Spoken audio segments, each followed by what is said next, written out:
دوسرا، اس مہینے کے بارے میں مشہور ہے کہ اس کی 27 تاریخ کو رسول اللہ صلی اللہ علیہ وسلم کو معراج کروائی گئی تھی۔ مشہور ہے کہ نہیں یار؟ آپ نے سنا ہے کہ نہیں سنا؟ تو اس حوالے سے ذرا ایک مسئلہ ذہن میں رکھ لے، یہ ذرا غلط فہمی ہے، اس پر میں نے ادھر مضمون بھی لکھا۔ تو یہاں آنے کا ایک فائدہ یہ بھی ہے کہ آپ کو کئی باتیں پتہ چل جاتی ہے الحمدللہ۔ تو یہ ذرا ایک نئی بات آپ ذہن میں رکھیں کہ 27 تاریخ رجب کی، اس کو رسول اللہ صلی اللہ علیہ وسلم کی معراج کی شب کہنا یا معراج کا دن کہنا، یہ کسی صحیح حدیث سے یا صحیح روایت سے ثابت نہیں ہے۔ مشہور ہے اور کوئی مسئلہ بھی نہیں، اگر کوئی اس مہینے میں معراج کے واقعات بیان کرتے کوئی مسئلہ بھی نہیں، ہم بھی بیان کریں گے، لیکن 27 رجب ہی کو معراج کی رات سمجھنا یا معراج کا دن سمجھنا درست نہیں ہے،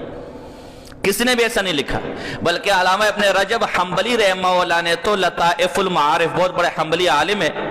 انہوں نے اپنی کتاب لطائف المعارف میں لا یصح فیہ شیء، رجب کی 27 تاریخ کو معراج ہونا اس حوالے سے کوئی صحیح بات ثابت 5 مہینے ابن حجر اسقلانی نے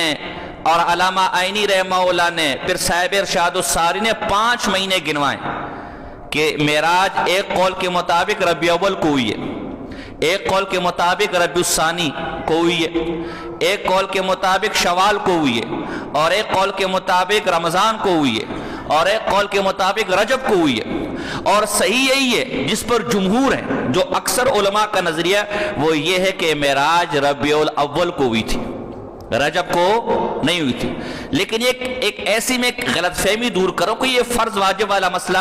جو اس میں آپ آپس میں بحث کریں، ایک غلط فہمی اس کو دور کرنی چاہیے نا۔ لیکن یہ کوئی ایسا مسئلہ نہیں ہے کہ آپ مناظرے کریں، آپس میں بحث کریں کہ نہیں جو رجب کو معراج کہتے ہیں وہ کافر ہے، جو ربیع نہیں، کوئی ایسا کوئی خاص مسئلہ جو رجب کو کہتے ہیں وہ بھی ٹھیک ہے، اس کی اپنی تحقیق ہوگی۔ ہم نے ایک مسئلہ آپ کے سامنے بیان تو تبارك الذي نزل الفرقان على عبده ليكون للعالمين نذيرا۔